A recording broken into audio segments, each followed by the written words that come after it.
সবাইকে অসংখ্য ধন্যবাদ লাস্টের সংলাপে যোগদান করার জন্য। আজকে আমরা কথা বলবো অনলাইন ভায়োলেন্স এবং নারী ও শিশুদের সুরক্ষার ক্ষেত্রে আমাদের কী কী পদক্ষেপ নেওয়া যেতে পারে সে ব্যাপারে। আমরা জানি যে বাংলাদেশে অনলাইন হ্যারাসমেন্টস বা ইন্টারনেটের ব্যবহারগুলো অনেক বেশি। সেই জায়গা থেকে প্রতিনিয়ত নারী এবং শিশুরা, বিশেষ করে যারা অনলাইনে থাকেন, তারা অনেক সময় অনেক ধরনের সাইবার ক্রাইমের সম্মুখীন হন। সেই জায়গা থেকে আসলে বাংলাদেশে কী ধরনের আইন আছে বা কী ধরনের পদক্ষেপ নিতে পারা যায় নিজের সচেতনতার জন্য, সেই জায়গাগুলো নিয়ে আজকে আমাদের এই পডকাস্টে কথা বলবেন। আমাদের সাথে যোগ দিয়েছেন প্রিয়া হাসান চৌধুরী, ব্যারিস্টার। উনি আইনজীবী, সুপ্রিম কোর্টে কাজ করছেন এবং অ্যাসোসিয়েট হিসেবে কাজ করছেন doctor Kamal Hossain and associates. সেই সাথে আমাদের সাথে আছেন সাইফুল ইসলাম। উনি প্রোগ্রাম অফিসার হিসেবে কাজ করছেন হিউম্যান রাইটস অ্যান্ড সাপোর্ট সোসাইটিতে। আমরা শুরু করে দেই, আমরা একদম প্রশ্নে চলে যাব। আমার প্রথম প্রশ্ন হবে প্রিয়া আপুর কাছে। বাংলাদেশে প্রযুক্তিগত লিঙ্গভিত্তিক সহিংসতা বলতে আসলে আমরা কি বুঝি, আর আসলে এখানে আমাদের সবচেয়ে কমন কী কী ক্রাইমস আসলে বাংলাদেশে হয়, সাইবার ক্রাইমসগুলো, ওগুলো নিয়ে যদি একটু বলেন। ধন্যবাদ মানিশা। সো এইটা বলতে আমরা যেটা বুঝি যে তথ্য প্রযুক্তিকে ব্যবহার করে লিঙ্গকে লক্ষ্য করে যেসব সহিংসতা হয়ে থাকে সেগুলোকে আমরা actually online gender based violence বলে থাকি। এবং সেগুলোর মধ্যে কী কী ধরন, সেই ধরনের মধ্যে হচ্ছে যেমন হয়রানি করা, অনলাইন হয়রানি করা, বা কারো ব্যক্তিগত তথ্য প্রকাশ করে দেওয়া তার অনুমতি ছাড়া, যেমন ছবি, ভিডিও এগুলো করা, ব্ল্যাকমেইল করা, এই ধরনের এগুলো সাধারণত অনলাইন ভায়োলেন্সেই পড়ে থাকে। ধন্যবাদ। আপু, বাংলাদেশের দিক থেকে নারীরা বিশেষ করে কী ধরনের সাইবার ক্রাইম ফেস করেন অনলাইনে? এই যে এগুলোই বলছিলাম, যেটা যে অনলাইন হ্যারাসমেন্ট হয়ে থাকে, তারপরে যেমন যেটা অলরেডি বললাম আমি, যে অনুমতি ছাড়া ব্যক্তিগত তথ্য, ছবি, ভিডিও এগুলো ফাঁস করে দেওয়া বা ব্ল্যাকমেইলিং করে থাকে, সেগুলোই অ্যাকচুয়ালি ইভেন বাংলাদেশের ক্ষেত্রেও সেগুলোই প্রযোজ্য হয়ে থাকে সাধারণত। ধন্যবাদ। সাইফুল ভাইয়ের কাছে প্রশ্ন, যে আমরা জানি যে সামাজিক যোগাযোগ মাধ্যমে আমাদের এই ধরনের হয়রানিগুলো আসলে বৃদ্ধি পাচ্ছে। এটার হওয়ার পিছনে আসলে কারণ কি, এবং আপনি কি মনে করেন যে শহরের যে সাইবার ক্রাইম আর গ্রামের দিকের যে সাইবার ক্রাইম, এগুলো আসলে কতটুকু পার্থক্য বা কতটুকু সেমভাবে হয়ে থাকে এই ধরনের অপরাধগুলো? আচ্ছা, যেটা হচ্ছে সামাজিক যোগাযোগ মাধ্যম বলি বা সাইবার স্পেস বলি, সাইবার স্পেস বলতে সামাজিক যোগাযোগ মাধ্যমের বাইরেও কিছু জায়গা আছে। হয়রানিগুলো বৃদ্ধি পাওয়ার কারণটা হচ্ছে আমাদের সম্পৃক্ততা বাড়ছে সাইবার স্পেসে। আমরা 10 বছর আগের কথা যদি দেখি, সাইবার স্পেসে আমরা যতটুকু যেতাম, এখন আমরা আরও বেশি সময় সাইবার স্পেসে কাটাচ্ছি। তো সেই জায়গা থেকে সহিংসতাগুলো বাড়ছে। আর 2 নম্বর, যদি বলি আমরা লিঙ্গভিত্তিক সহিংসতা, যেটা ফিজিক্যাল স্পেসে হয় সেটা সাইবার স্পেসেও হয়। এর বাহিরেও সাইবার স্পেসে কিছু স্পেসিফিক সহিংসতার ঘটনা ঘটে, যেগুলো আবার ফিজিক্যাল স্পেসে সম্ভব না। এই ধরনের ঘটনাগুলো যেহেতু আমাদের সাইবার স্পেসে আমরা দিনের বড় একটা সময় সোশ্যাল মিডিয়া হোক, অনলাইনে থাকছি, যার ফলে ওই আমাদের অ্যাক্টিভিটিস বাড়ার সাথে সাথে হচ্ছে সহিংসতাটাও বাড়ছে। আর আরেকটা বিষয় হচ্ছে আমাদের সচেতনতার অভাবের কারণে মূলত সহিংসতাটা বাড়ছে। আমরা যারা পারপেট্রেটর আছে তারা সাজা সম্পর্কে সচেতন না, জানে না। আর যারা ভুক্তভোগী আছে তারাও সাইবার স্পেসে যে পার্সোনাল সিকিউরিটি মেনটেন করা উচিত, সেই জায়গায় গ্যাপের ক্ষেত্রে হচ্ছে কি আমার মনে হয় যে সহিংসতাগুলো বাড়ছে। আপনি যেটা জিজ্ঞেস করলেন গ্রামীণ এবং শহর এলাকার মধ্যে সমস্যা, হ্যাঁ, একটা সমস্যার পার্থক্য দেখা যায়। বিশেষ করে আপু যেটা বলছিল, আমাদের সহিংসতার অনেকগুলো রূপ আছে বাংলাদেশে। মানে সাইবার স্পেসে অনেক রকম সহিংসতা হয়, বাট বাংলাদেশে কিছু ঘটনা আমরা HRSS থেকে বলি, আমরা CSWC প্ল্যাটফর্ম থেকে বলি, যখন আমরা মনিটরিং করি আমরা দেখি নির্দিষ্ট কিছু ক্যাটাগরির সহিংসতা বারবার ঘটে। এর ভিতরে রিভেঞ্জ পর্ন ঘটে, সেক্সটর্শন ঘটে, ডক্সিং ঘটে, ডিপফেক ঘটে। তো শহরের ক্ষেত্রে যদি আমরা বলি যে শহরে রিভেঞ্জ পর্নের ঘটনাগুলো বেশি ঘটছে, একটু মডারেট সোসাইটি হওয়ার কারণে এখানে মানুষ মানে যেটা হচ্ছে ইন্টিমেশন হচ্ছে, প্রি ম্যারিটাল হোক, পোস্ট ম্যারিটাল হোক, মানুষ এই জায়গাগুলোতে তাদের নিজেদের জন্য হয়তো বানাচ্ছে বা পার্টনারকে দেওয়ার জন্য বানাচ্ছে। একটা সময় যখন তাদের মধ্যে একটা গ্যাপ তৈরি হচ্ছে, দূরত্ব তৈরি হচ্ছে, তখন প্রতিশোধ নেওয়ার জন্য মূলত এটা হচ্ছে শহর কেন্দ্রিক। আর গ্রামীণ এলাকা কেন্দ্রিক যদি বলি আমরা, সেখানে এ ধরনের ঘটনা ঘটে, বাট সেখানে বেশি যে ঘটনাগুলো ঘটে সেটা হচ্ছে গিয়ে সেক্সটর্শন, যেটাকে আমরা টার্ম দিয়ে বলি। অর্থাৎ হচ্ছে গোপনে ভিডিও ধারণ করে কিংবা কোনো ক্রমে তার মোবাইল থেকে ভিডিও অ্যাক্সেস নিয়ে সেটা নিয়ে তাকে ব্ল্যাকমেইল করা, ব্ল্যাকমেইল করে তার কাছ থেকে অর্থ কিংবা অন্য কোনো ফিজিক্যাল অ্যাডভান্টেজ নেওয়া, এই জিনিসগুলো আমরা দেখতে পাচ্ছি গ্রামে বেশি। সাকিব ভাই, শহরে কতখানি বা গ্রামে কতখানি নারীরা বা যারা এই ক্রাইমগুলোর ভুক্তভোগী তারা আসলে এগিয়ে আসছেন তাদের সমস্যাগুলোর কথা বলতে আমাদের কাছে? শহরের ক্ষেত্রে যেটা দেখা যায়, যেটা বললাম যে মূলত রিভেঞ্জ পর্নের ঘটনাগুলো বেশি, সেক্সটর্শনের ঘটনাগুলো একটু কম হয়, কারণ হচ্ছে এখানে মানুষ এতটুকু বুঝে, বিশেষ করে তাদের খোলামেলা জায়গায়, যেটা আমরা দেখি প্রচুর গ্রামে খোলামেলা জায়গায় গোসল করছে, ভিডিও ধারণ করে ব্ল্যাকমেল করছে।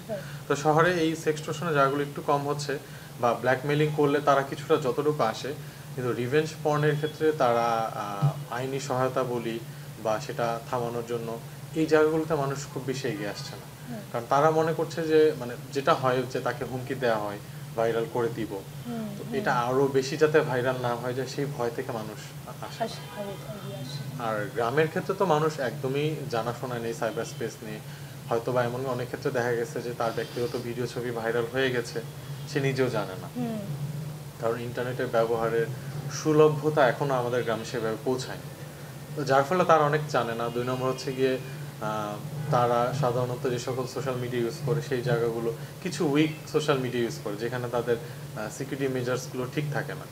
তো তারা নিজেদের অজান্তেই দেখা গেছে যে অনেক সময় নিজেরাও পোস্ট করে বসে, মাইডে দিয়ে বসে, এই ধরনের ঘটনাগুলো ঘটে। বাট অভিযোগের ক্ষেত্রে অবভিয়াসলি গ্রামে অঞ্চল থেকে অভিযোগগুলো খুব কম আসে, কমপ্লেনগুলো কম আসে। তারা জিনিসগুলো সামাজিক একটা ভীতি থেকে চিন্তা করে যে না, কথা বলা যাবে না, চুপচাপ থাকাই ভালো। তারা যে জিনিসগুলো তাদের কাছে ডিমান্ড করা হয়, টাকা বা ফিজিক্যাল ফেভার, তারা সেই জিনিসগুলো দিয়ে চেষ্টা করে জিনিসটাকে ধামাচাপা দেওয়ার জন্য। অনেক ধন্যবাদ সাইফুল ভাই। আইনের সহায়তা আর হচ্ছে যে ডিজিটাল লিটারেসির কথা আপনি বলছেন, এবং আপনি সাইফুল ভাই বলছেন যে আসলে আমাদের যারা পারপিট্রেটর আছেন তারাও আইন সম্পর্কে জানেন না, এবং যে এই অপরাধের ভুক্তভোগী তারাও আসলে আইন সম্পর্কে জানেন না। আমি এ জায়গাতে আসলে প্রিয়াপুর কাছে আসব।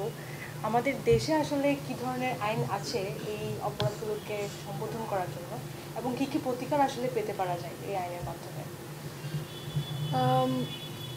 এখন আমি একটু পিছিয়ে চলে যাব এটাকে অ্যাড্রেস করতে। সেটা হলো যে আমাদের যে কলোনিয়াল লজ আছে, যেমন পেনাল কোড আছে আমাদের, সেটাতে কিন্তু কিছু ধারা আছে যেগুলোর দ্বারা, যদিও সেগুলো অ্যাকচুয়ালি অনলাইন স্পেসের জন্য বানানো হয়নি অবভিয়াসলি, কিন্তু সেগুলো ব্যবহার করে হয়তো কিছুটা প্রতিকার পেতে পারা যায়, তবে আনফর্চুনেটলি সেগুলো ওভাবে ব্যবহার করা হয়নি।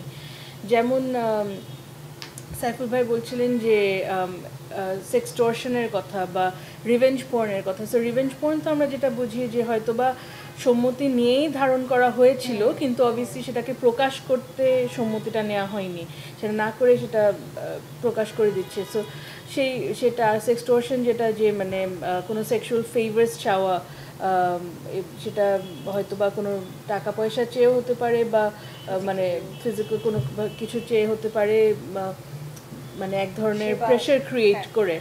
সো সেই ক্ষেত্রে অ্যাকচুয়ালি আমাদের পেনাল কোডে যেমন আছে যে ক্রিমিনাল ইন্টিমিডেশন, হ্যাঁ, ভীতি দেখিয়ে কিছু একটা আদায় করে নেওয়া, সো সেটা কিন্তু একটা আমাদের প্রভিশন আছে। তারপরে এক্সটর্শন তো আছে, যেটা চাঁদাবাজি বলে থাকে, সেটাও কিন্তু এক ধরনের যে আপনি কাউকে থ্রেটেন করে তার থেকে কিছু নেওয়ার চেষ্টা করবেন ভয়ভীতি দেখিয়ে।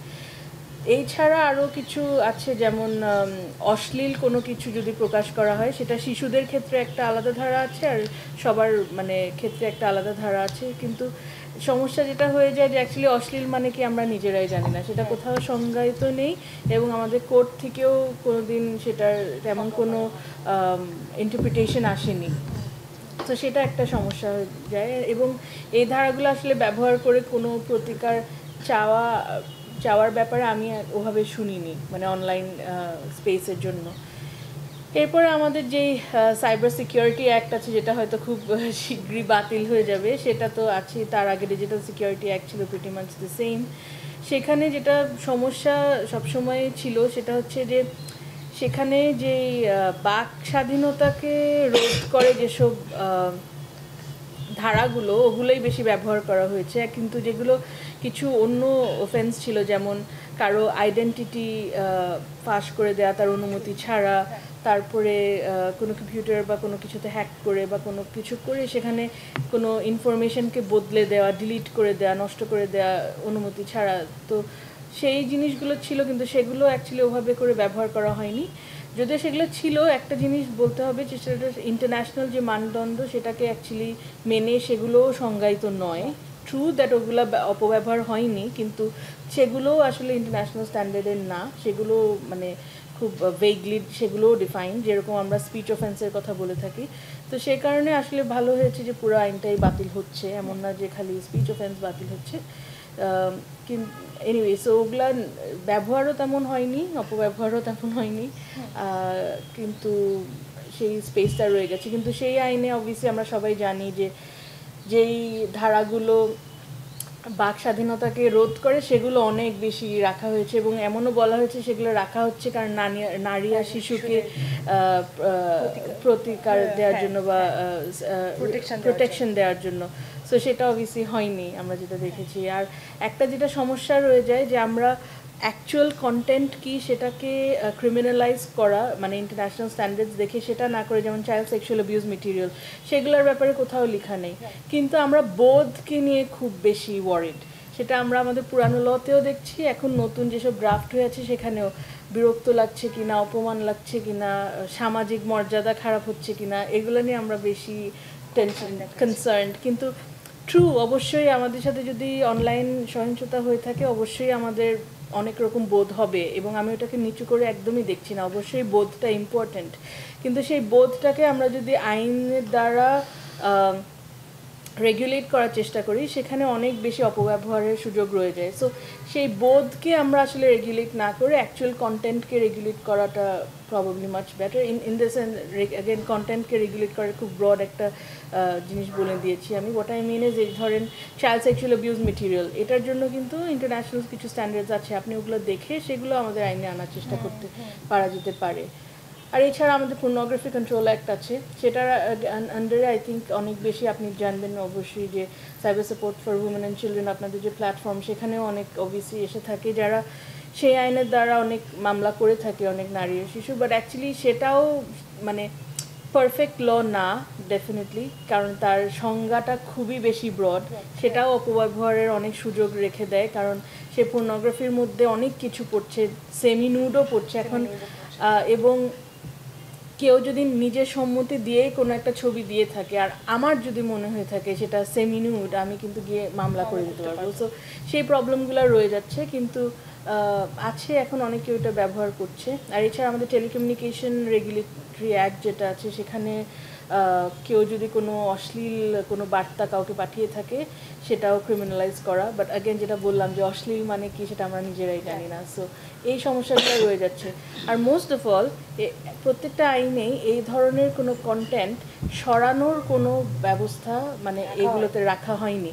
আর যেই পাওয়ারগুলো দেয়া আছে আমাদের বাংলাদেশ টেলিকমিউনিকেশন রেগুলেটরি কমিশনকে বা আমাদের আইন শৃঙ্খলা বাহিনীকে কন্টেন্ট সরানোর জন্য, ব্যবস্থা নেওয়ার জন্য সরানোর, সেগুলোতে কিন্তু সেই গ্রাউন্ডগুলোতে কিন্তু এই ধরনের গ্রাউন্ড একেবারেই নেই। রাদার অন্য কিছু খুব ব্রড গ্রাউন্ডস আছে, যেমন দেশের ভাবমূর্তি বা you know friendly relations with another country, এই ধরনের জিনিসপত্র। সো সেগুলো আবার একটু প্রবলেম্যাটিক, সেগুলো ইনফ্যাক্ট আমাদের বাক স্বাধীনতাকে রোধ করার সুযোগটা বেশি রেখে দেয়।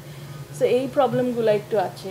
আর কোনো রকম অ্যাকাউন্টেবিলিটি বা আপিলের কোনো ব্যবস্থা আসলে এগুলোতে নেই, যে কন্টেন্ট ক্রিয়েট করছে বা যার ব্যাপারে কন্টেন্ট করা হচ্ছে তাদের দুজনেরই একটা আপিলের একটা স্পেস থাকা দরকার, যে আমার কন্টেন্ট সরালো কেন আমি সেটা জানতে চাই, বা আমি যে বললাম এই কন্টেন্টটা সরাতে হবে সেটা সরানো হলো বা না হলো সেটার ব্যাপারে জানার, কিন্তু সেগুলোর কোনো ব্যবস্থা আসলে এই আইনগুলোতে একেবারেই নেই।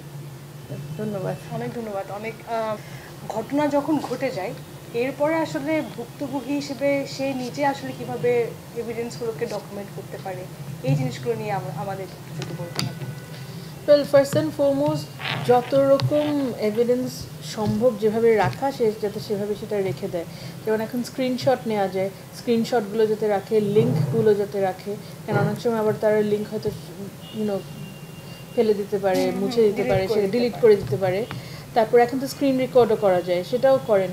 হ্যাঁ, সেটা কিছু প্রিভিসির কিছু প্রবলেম থেকে থাকে, বাট অন্তত আপনার কাছে আপনি সেটা রেখে দেন। হ্যাঁ, সেটা পরে আপনার হয়তো আইনি সহায়তা নিলে সেখানে তারা হয়তো আপনাকে বলবে সেটা কীভাবে ব্যবহার করবেন কি করবেন না, কারণ সেখানে এক ধরনের প্রিভিসিরও ম্যাটার চলে আসে। কিন্তু অন্তত আপনার কাছে সেটা আপনি সংরক্ষণ করে রেখে দেওয়া উচিত আপনার সঙ্গে যখন এরকম কিছু সহিংসতা হচ্ছে। আপু, আপনি বলছিলেন যে আসলে অনেক সময় কন্টেন্টগুলোকেও সেভাবে টেক ডাউন করা হয় না, বা আমাদের ওই জায়গা থেকে আসলে অনেক গ্যাপ আছে। সেই জায়গা থেকে আসলে সোশ্যাল মিডিয়ার যে ইন্টারমিডিয়ারিজগুলো আছে ওখানে আসলে কি ধরনের গ্যাপস আসে বলে মনে করেন, যে কেন আমাদের কন্টেন্টগুলো ঠিক সময়ে টেক ডাউন হয় না বা রয়ে যায় ওখানে? অ্যাকচুয়ালি আমি বলবো যে তারা সংক্ষেপে বলে দেবো যে অ্যাকচুয়ালি তারা কি করতে পারে সেটা রাদার দেন কি হচ্ছে, কারণ কন্টেন্ট মডারেশনেও কিছু সমস্যা থেকে থাকে অবশ্যই। এখন তো যে সাইফুল ভাই কথা বলছিলেন, এআই একটা বিগ প্রবলেম, ডিপ ফেক যে হচ্ছে এগুলো এআই দিয়ে হচ্ছে, কিন্তু অবশ্যই সেই এআইকে কন্ট্রোল করতে গিয়ে আবার এমনভাবে কোনো কিছু রোধ করা উচিত না যে আপনি কারো ফ্রিডম অফ এক্সপ্রেশনকে হনন করছেন। যেমন এআই এখন সবাই ব্যবহার করছে, এআই দ্বারা সবাই কার্টুন বানাচ্ছে, অনেক কিছু বানাচ্ছে, সো সব কিছুকে আপনি বন্ধ করে দিতে পারেন না। সো সেটা মডারেশনের ব্যাপার, সেটা অ্যাকচুয়ালি আরেকটু লম্বা ডিসকাশনের দরকার, আমি সেটাতে বেশি যাচ্ছি না। মডারেশন কীভাবে করবে সেটাতে আমি গেলাম না, তবে রিপোর্টিংয়ের ব্যাপারটা আমি একটু যেতে চাই, যে রিপোর্টিংটাকে একটু সহজ করে দেওয়া। একটা ভিকটিম যখন কিছু একটা হচ্ছে তাই রিপোর্ট করবে কীভাবে সেটাকে সিম্পল করে দেওয়া। আমার কাছেও কিন্তু সিম্পল না, কিন্তু আমি হয়তো পড়ে বের করে ফেলবো কীভাবে করা যায়, কিন্তু আমি সেটা সব ভিকটিমকে এক্সপেক্ট করতে পারবো না। তো সেই জায়গাটায় ওদের একটু রিপোর্টিং মেকানিজমটা সিম্পলিফাই করা দরকার, সহজ করে দেওয়া দরকার। এবং যে প্রিভিসির যে ব্যাপারগুলো আছে, যে অ্যাগেন সাইফুল ভাই বলছিল যে আমাদের প্রোফাইল লক করতে পারি বা সব কিছু, অ্যাগেন এই যে পড়ে একখানে গিয়ে ক্লিক করে বের করে প্রোফাইল লক করা, সেটা কিন্তু সবার ক্ষেত্রে সম্ভব না। সেটাও যাতে একটু ইজি করে দেওয়া হয়, সহজ করে দেওয়া হয়, যে আমি কিভাবে আমার প্রিভিসিটাকে মেনটেন করব, কোনটা পাবলিক যাচ্ছে পোস্ট, কোনটা যাচ্ছে না, এটা যাতে সবার জন্য যাতে সেটা বুঝতে সুবিধা হয়, অ্যাক্সেসেবল হয়। আর থার্ড হলো তাদের যে কমিউনিটি গাইডলাইনগুলো আছে সেগুলো কিন্তু অ্যাকচুয়ালি পড়ার জন্য আপনার একটা লয়ারই লাগবে। আমরাও অ্যাকচুয়ালি দেখি যখন আমাদের কোনো রিসার্চ করতে হচ্ছে তখন গিয়ে তাদের কমিউনিটি গাইডলাইনকে আমরা ঘেটে রিসার্চ করে সামারাইজ করে দেখছি। এমনিতে এত লম্বা লম্বা কমিউনিটি গাইডলাইন আসলে কে পড়বে? থাকুক, সেগুলো ঠিক আছে, কিন্তু সেগুলো একটা ইউজার ফ্রেন্ডলি করে তোলা দরকার। এবং আমি বলবো সেটা অ্যাকচুয়ালি বাংলাদেশে না, অফকোর্স সেটা পুরো গ্লোবালি অ্যাকচুয়ালি যে প্ল্যাটফর্মগুলো সবার নিজেদের মধ্যে একটা ওদের ইউনিফর্মিটি আনা দরকার কমিউনিটি গাইডলাইন্সে। কোন কন্টেন্টগুলো হয়তো বা টুইটারে ওরা বাদ দিচ্ছে কিন্তু হয়তো ফেসবুকে দিবে না, বা ইউটিউবে হয়তো আরেকভাবে দেখছে সেটাকে, আবার হয়তো টিকটক বা অন্য আরও প্ল্যাটফর্ম আছে ওরা হয়তো কমপ্লিটলি ডিফারেন্ট করে দেখছে। সো এই প্ল্যাটফর্মগুলো গাইডলাইন্সের একটা ইউনিফর্মিটি আনা দরকার এবং গাইডলাইনগুলো একটু ইউজার ফ্রেন্ডলি করা দরকার, অ্যাক্সেসেবল করা দরকার। ধন্যবাদ। আপনি তো সোশ্যাল মিডিয়া ইন্টারমিডিয়ারিজের দিক থেকে বলছেন, এখন আমি যদি জাতীয়গতভাবে যদি বলি সেক্ষেত্রে আসলে কি পদক্ষেপ নেওয়া দরকার যাতে করে নারীরা, শিশুরা বা সকলে অনলাইনে তাদের নিরাপদ একটা অবস্থান পেতে পারে, নিরাপদে অনলাইন ব্যবহার করতে পারে? প্রথমত হচ্ছে যে আমরা যে প্রতিকার চাই তার আগে আমাদের অ্যাকচুয়ালি বুঝতে হবে যে সমস্যাটা কোথায়, সেটা ডিপার লেভেলে বুঝতে হবে। আমরা অবশ্যই জানি যে এই ধরনের সহিংসতা হচ্ছে সব কিছু, কিন্তু সেটার যে একটা প্রপার একটা কম্প্রিহেন্সিভ একটা রিসার্চ সেটা কিন্তু আমাদের নেই, আর বাংলাদেশ লেভেলে তো একেবারেই নেই।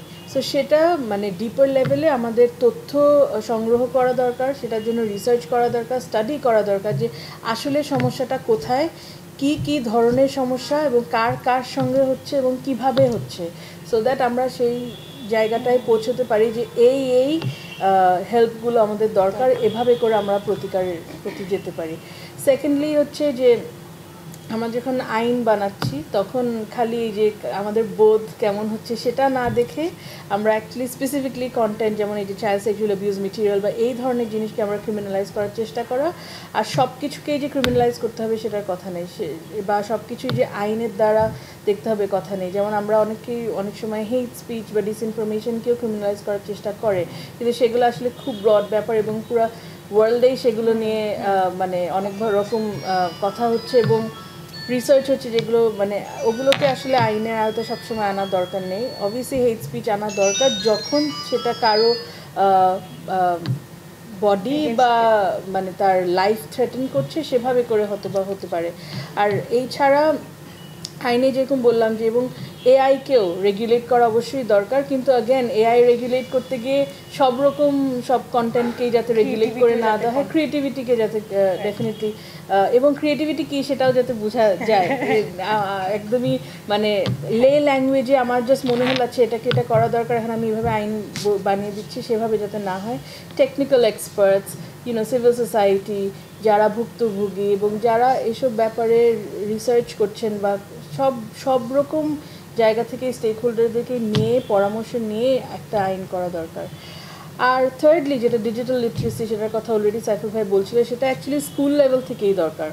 সেটা কিন্তু খালি নিজেকে প্রোটেক্ট করার জন্য না, সেটা অ্যাকচুয়ালি ছেলেদেরকে নিয়ে বা মানে যে লিঙ্গ হয়তো বা যারা হয়তো বা অতটা ভুক্তভোগী না তাদেরকেও নিয়ে সেখানে রাখা দরকার, সো দ্যাট তারা সেন্সিটাইজড হয় ছোটোবেলা থেকেই, স্কুল লেভেল থেকেই, যে এই জিনিসটা করা, এই আচরণটা করা অনলাইন বা ইন পার্সন সেটা ঠিক না, সেটার জন্য তাদের ছোটোবেলা থেকেই সেই শিক্ষাটা দেওয়া দরকার। অ্যান্ড লাস্টলি আমি বলবো যে আমাদের একটা ডেটা প্রোটেকশন রিজিম আনা দরকার, যেটা আমাদের এখানে নেই। অফকোর্স আমাদের একটা ড্রাফট হয়ে পড়ে আছে, কিন্তু সেখানেও কিছু ভালো জিনিস থাকা সত্ত্বেও অনেকটা গভর্নমেন্ট কন্ট্রোলের ব্যাপারটা রয়ে যাচ্ছে। হ্যাঁ, সেই জিনিসগুলো না, আমাদের প্রপার পার্সোনাল ডেটা প্রোটেকশনের দরকার আছে আমাদের এখানে। নট লাইক ওই ডেটা প্রোটেকশন ল ইউজ করে সার্ভেইলেন্সের ব্যবহার করা, সেটা না, অ্যাকচুয়াল পার্সোনাল ডেটা প্রোটেকশনের ব্যাপারে যদি আমাদের আইন করা হয় প্রপারলি, সেটাও হয়তো অনেকটা এই ধরনের অনলাইন সহিংসতাকে দূর করতে হেল্প করতে পারে। ধন্যবাদ, অনেক ধন্যবাদ। আপু যখন এই আইন এবং ব্যক্তিগত সুরক্ষা বা সোশ্যাল মিডিয়াতে সুরক্ষার কথা বলছেন, আমি চলে যাব সাইফুল ভাইয়ের কাছে আরেকটা গুরুত্বপূর্ণ সুরক্ষার কথা, যেটা কিনা মানসিক স্বাস্থ্যের সুরক্ষা। আমাদের এই ধরনের অনলাইন হ্যারাসমেন্ট যখন আমরা জানি যে মানসিকভাবে অনেকে বিপর্যস্ত হয়ে যায়, সেই জায়গা থেকে আসলে আমরা কি ধরনের কাজ করছি বা আসলে আমরা বাংলাদেশে কোন জায়গাতে অবস্থান করছি? আচ্ছা, মানসিক সুরক্ষা অনলাইন ভায়োলেন্সের কথা যদি বলি, আজ থেকে প্রায় 5-7 বছর বা তারও বেশি আগে আমার যতটুকু মনে পড়ে, আমরা তখন সাইবার স্পেসে খুব বেশি অ্যাক্টিভও না। ঠিক এরকম একটা সময় আমাদের খুব জনপ্রিয় একজন অভিনেত্রী কিন্তু সাইবার ভায়োলেন্সের শিকার হয়, রিভেঞ্জ পর্নের, টু বি অনেস্ট, যে তার সাবেক প্রেমিকা তার ব্যক্তিগত ভিডিও ফাঁস করে দেয়। তার ফলে যেটা হয়, আমরা এখনও যদি সেই কেসটা স্টাডি করতে যাই, দেখতে পারি সেই যে মানুষটা প্রথমত তার সংসার ভেঙে যায়, দ্বিতীয়ত হচ্ছে কি সে কিন্তু মিডিয়া জগৎ থেকে দূরে সরে যায়। এখন পর্যন্ত তাকে আমরা মিডিয়া জগতের অ্যাক্টিভ হতে দেখি। বিষয়টা হয়েছে যে পারপেট্রেটর যিনি ছিল তার কিন্তু কিছুই হয়নি, অথচ সে পারপেট্রেট করেছে, সে ফুটেজ রেকর্ড করেছে, প্রথমত এটা ঠিক ছিল না, দ্বিতীয়ত সেটা পাবলিক করেছে, তার কিন্তু কিছু হয়নি। যিনি ভুক্তভোগী তার কিন্তু জীবন শেষ হয়ে গেছে বলতে পারি। কারণ আমরা একটা মানুষের চাওয়া পাওয়ার জায়গাটা থাকে, আমরা একটা উপার্জন থাকবে, আমার একটা লাইফ থাকবে, ফ্যামিলি থাকবে, তার দুটোই ভেঙে গেছে। প্যাশনের জায়গা থেকে যদি বলি যে না, শুধু পেশা না, প্যাশনের জায়গা থেকেও সে অভিনয় করতো, সেই জায়গা কিন্তু সে ব্যাক করতে পারেনি। তো আমরা তখন সেই জায়গা থেকে আমরাও ফিল করতাম না, বা সাধারণ মানুষ বুঝতোই না যে এখানে ভিকটিমটা আসলে কি, পারপেট্রেটর আসলে কি। সেই জায়গা থেকে আমরা খুব বেশি যে এই এত টেকনোলজিক্যালি অ্যাডভান্স 4G চলে আসছে, 5G চলে আসছে, এখনও আমরা মনে হয় না সেভাবে সচেতন হতে পেরেছি। তো সামাজিকভাবে যে কারো ছবি ভিডিও ভাইরাল হলে আমরা সবার আগে ভিকটিমকে প্রশ্ন করি যে কেন তুমি গেলা, আর তোমার ভিডিও কেন রেকর্ড করতে গেল। এই যে ভিকটিম ব্লেমিং যে হয়, এই ভিকটিম ব্লেমিং এর ভয়তে ভুক্তভোগীরা কেস সাবমিশনই করে না, বা তারা দিনের পর দিন, আমি এমনও শুনেছি বছর পর বছর ধরে তারা টাকা দিয়ে যাচ্ছে বা তাদের কাছ থেকে ফিজিক্যাল ফেভার নিচ্ছে। এই যে দীর্ঘ লং টার্মে বা শর্ট টার্মে ট্রমাটাইজ হচ্ছে সোশ্যালি, ধর্মীয়ভাবে, এই জায়গা থেকে একটা ভুক্তভোগী আর্থিকভাবে তো ক্ষতিগ্রস্ত হচ্ছেই, পুরো তার লাইফটা ধ্বংস হয়ে যায় এবং অনেক ক্ষেত্রে সুইসাইড করছে বা সুইসাইডের পর্যায়ে চলে যেয়ে ফেরত এসেছে, এমন বহুত কেস আছে। অধিকাংশ ক্ষেত্রে তারা একটা সুইসাইডের লেভেলে চলে যায়। তো সেই জায়গা থেকে তাদের একটা প্রচণ্ড মানসিকভাবে তারা ভেঙে পড়ে। তারা তাদের সবচেয়ে আপনজন ফ্যামিলির জায়গা থেকেও হেল্পটা পায় না, একদম খুব কাছের বন্ধু বান্ধবরাও তারা তাদের কাছ থেকে হেল্প পায় না। তারা যেটা হয়, কোনো একটা কিছু হলে কিন্তু সাধারণত বন্ধুরা হেল্প করে, কলিগরা হেল্প করে, তারা তাদের কর্মস্থলে যেতে পারে না, ইউনিভার্সিটি, স্কুল, যে যেখানে পড়ে সেই স্পেসে যেতে পারে না, যার ফলে তার পুরো পৃথিবীটা সংকুচিত হয়ে যায়। সে আলটিমেটলি কারো কাছে যেতে পারে। এই জায়গা থেকে একটা মানুষ আমি মনে করি তার ব্যক্তিগত জীবনে সবচেয়ে ভালনারেবল জায়গাটায় পৌঁছেছে। তো আমাদেরকে এই জিনিসগুলো খেয়াল রাখা দরকার। যখন বিইং আ পারপেট্রেটর, বা আমরা যখন কাউকে, আমার কাছে কোনো ভিকটিম আসছে, ফ্যামিলি মেম্বার হিসেবে প্যারেন্টসদের জানা উচিত যে তার সন্তান যদি একটা ভুল করেও থাকে, এটার বিষয়ে তাকে পরে সচেতন করা যাবে। পরে অলরেডি সে ভিকটিমাইজ, তাকে আর সচেতন করার খুব বেশি দরকার পড়ে না। তাকে আগে সাপোর্ট দিতে হবে, তার মানসিক সুরক্ষাটা আগে সবার আগে নিশ্চিত করতে হবে। তারপরে হচ্ছে গিয়ে লিগ্যাল জায়গা থেকে কি কি প্রতিকার নেওয়া যায় এটা চিন্তা করতে হবে। অনেক ধন্যবাদ আপনাদের দুজনকে, অনেক ধন্যবাদ। আমরা আজ অনেকগুলো গুরুত্বপূর্ণ তথ্য আপনাদের কাছ থেকে পেয়েছি। আমার মনে হয় যেটা প্রিয়াপু বলছিলেন, সাইফুল ভাই বলছিলেন যে আইনি সহায়তা, সেই সাথে নিজের ব্যক্তিগত সুরক্ষার জন্য অনলাইনকে ব্যবহার করার ওই শিক্ষাটা আগে থেকে আসলে আমাদের থাকা দরকার। তারপরে হচ্ছে যে নিজেকে কিভাবে অনলাইনে নিজেকে সুরক্ষিত রাখবো, ওই জিনিসগুলো নিয়ে সম্পর্কে আসলে আমাদের প্রতিনিয়ত জানতে থাকা দরকার। তার মাধ্যমে হয়তো আমরা নিজেরাই নিজেদেরকে সাইবার স্পেসে নিজেদেরকে সুরক্ষিত রাখতে পারবো। অনেক ধন্যবাদ আপনাদের ধৈর্য দিয়ে শোনার জন্য। আশা করি পরবর্তী কোনো একটা এপিসোডে আপনাদের সাথে দেখা হবে।